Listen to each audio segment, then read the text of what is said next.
AG ನ್ಯೂಸ್ಗೆ ಸ್ವಾಗತ. ಈ ಹಿಂದೆ ಕೋರ್ಟ್ ಆವರಣದಲ್ಲಿಯೇ ಬಾಗಪ್ಪ ಹರಿಜನ್ ಮೇಲೆ ಗುಂಡಿನ ದಾಳಿಯಾಗಿತ್ತು.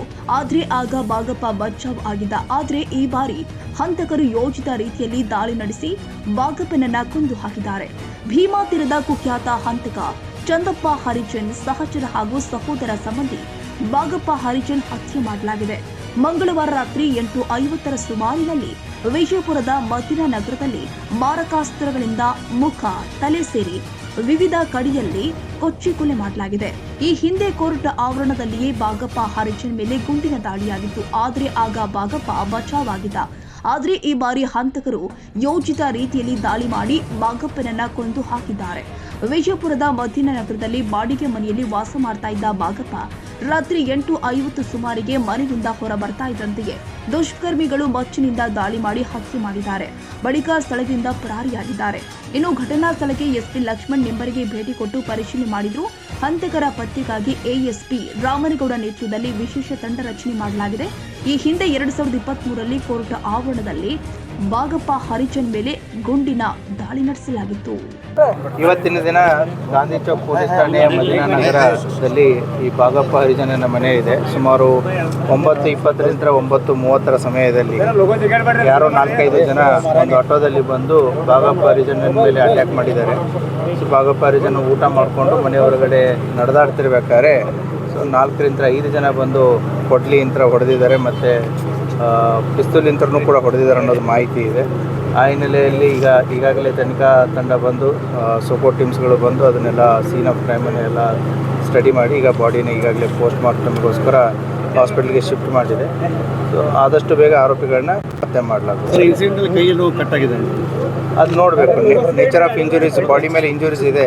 ಸೊ ಎಕ್ಸಾಕ್ಟ್ಲಿ ಎಲ್ಲೆಲ್ಲಿ ಇಂಜುರೀಸ್ ಆಗಿದೆ, ಏನಾಗಿದೆ ಅನ್ನೋದು ನಮಗೆ ಪೋಸ್ಟ್ ಮಾರ್ಟಮ್ದಲ್ಲಿ ಕಟ್ಟಾಗಿದೆ ಅಥವಾ ಇಲ್ಲ ನೋಡಬೇಕಾದ್ರೆ.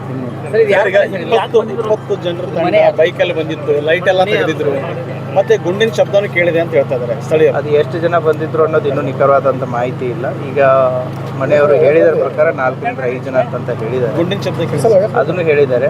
ಸೊ ಅದನ್ನು ವರ್ಕೌಟ್ ಮಾಡ್ತಾ ಇದ್ದಾರೆ. ಕರೆಂಟ್ ಏನೋ ಕಟ್ ಮಾಡಿದ್ರೆ ಆ ಟೈಮಲ್ಲಿ ಇನ್ನೂ ತನಿಖೆ ನಡೀತಾ ಇದೆ. ತನಿಖೆಯಲ್ಲೆಲ್ಲ ಗೊತ್ತಾಗುತ್ತೆ. So we need time. ನಮಗಿರೋ ಮಾಹಿತಿ ಇದು ಬಾಡಿಗೆ ಮನೆ ಅಂತ ಹೇಳಿದ್ದಾರೆ. ಬಟ್ ಸಂಬಂಧಿಕರು ಯಾರಾದರೂ ಇದ್ದಾರೆ ಇನ್ನೂ ನಮಗೂ ಅದು ಸಂಪೂರ್ಣವಾದ ಮಾಹಿತಿ ಇಲ್ಲ. ಸೊ ಯಾರಿದ್ದಾರೆ ಯಾರಿಲ್ಲ ಅದನ್ನು ಕೂಡ ಚೆಕ್ ಮಾಡ್ತೀವಿ. ಸೊ ತನಿಖೆಯಲ್ಲಿದೆ. ಸರಿಗೆ ಇವ್ರ ಮೇಲೆ ಎಷ್ಟು ಕೇಸ್ ಬಾಕಿ ಇದ್ದು? ಬಾಗಪ್ಪನ ಮೇಲೆ ಸುಮಾರು 10 ಕೇಸ್ ಇದೆ. ಇವನಲ್ಲಿ 6 ಮರ್ಡರ್ ಕೇಸಸ್ಗಳಲ್ಲಿ ಇವನು ಅಕ್ಯೂಸ್ಡ್ ಇದ್ದ. ಒಂದು ಅಟೆಂಪ್ಟ್ ಟು ಮರ್ಡರ್ ಕೇಸಲ್ಲಿ ಅಕ್ಯೂಸ್ಡ್ ಇದ್ದ. ಒಂದು ಆರ್ಮ್ಸ್ ಆ್ಯಕ್ಟಲ್ಲಿ ಅಕ್ಯೂಸ್ಡ್ ಇದ್ದ. ಸುಮಾರು 1999 ಒಂದು ಕ್ರಿಮಿನಲ್ ಹಿಸ್ಟ್ರಿ ಸ್ಟಾರ್ಟ್ ಆಗಿದೆ. ಕೊನೆಯದಾಗಿ 2017ರಲ್ಲಿ ಒಂದು 16 ಮತ್ತು 17ರಲ್ಲಿ 2 ಸೆಕ್ಯೂರಿಟಿ ಕೇಸಸ್ಸು ಮತ್ತು ಹೆದರಿಸಿದ ಕೇಸುಗಳಿದೆ. ಸೊ ಆ ಹಿನ್ನೆಲೆಯಲ್ಲಿ ಇವನು ಕೂಡ ಕ್ರಿಮಿನಲ್ ಹಿನ್ನೆಲೆ ಹೋದಂಥ ವ್ಯಕ್ತಿನೇ ಆಗಿದ್ದಾನೆ. ಸೊ ನೋಡ್ತಾ ಇದ್ದೀವಿ, ಎಲ್ಲ ಆಯಾಮಗಳಲ್ಲಿ ತನಿಖೆ ನಡೀತಾ ಇದೆ. 10 ಕೇಸಲ್ಲಿ ಏನೋ ಇನ್ನೂ ಟ್ರಯಲ್ ನಡೀತಾ ಇದೆಯಾ? ಸರ್ ಬೈಕ್ನಲ್ಲಿ ಏನೋ ಬಂದಿದ್ರು ಸರ್ ಅದನ್ನು ಅಪ್ಡೇಟ್ ತಗೋತೀವಿ. ವಿಶೇಷ ತಂಡ ಹೇಳಿ ಸರ್. ಸ್ಪೆಷಲ್ ಟೀಮ್ ಅಂತ ಒಂದು ಸ್ಪೆಷಲ್ ಎಂಟೈರ್ ಜಿಲ್ಲಾ ಟೀಮೇ ತಂಡವಾಗಿ ವರ್ಕ್ ಮಾಡ್ತಾ ಇದೆ. Will arrest the accused as early as possible.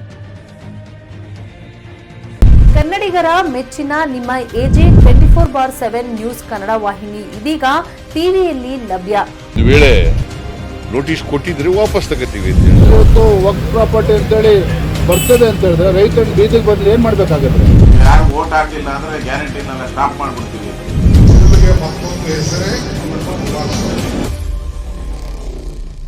Karnataka ಮತ್ತು ದೇಶ ವಿದೇಶ 360 ಡಿಗ್ರಿ ಸುದ್ದಿ ಹಾಗೂ ಉತ್ತರ ಕರ್ನಾಟಕ, ಬೆಳಗಾವಿ, ಬಾಗಲಕೋಟೆ, ಧಾರವಾಡ, ಹಾವೇರಿ, ಗದಗ, ಬಿಜಾಪುರ ಜಿಲ್ಲೆಯ ಕ್ಷಣ ಕ್ಷಣದ ವಿವರವನ್ನ ಪಡೆಯುವುದಕ್ಕೆ ಎಜೆ 24/7 ನ್ಯೂಸ್ ಕನ್ನಡ ವಾಹಿನಿಯನ್ನ ಲೈಕ್ ಮಾಡಿ, ವಿಡಿಯೋಗಳನ್ನ ಶೇರ್ ಮಾಡಿ, ಕಮೆಂಟ್ ಮಾಡುವ ಮೂಲಕ ನಮ್ಮ ವಾಹಿನಿಗೆ ಸಹಕಾರ ನೀಡಿ ಮತ್ತು ಚಾನೆಲ್ ಅನ್ನ ಸಬ್ಸ್ಕ್ರೈಬ್ ಮಾಡಿ.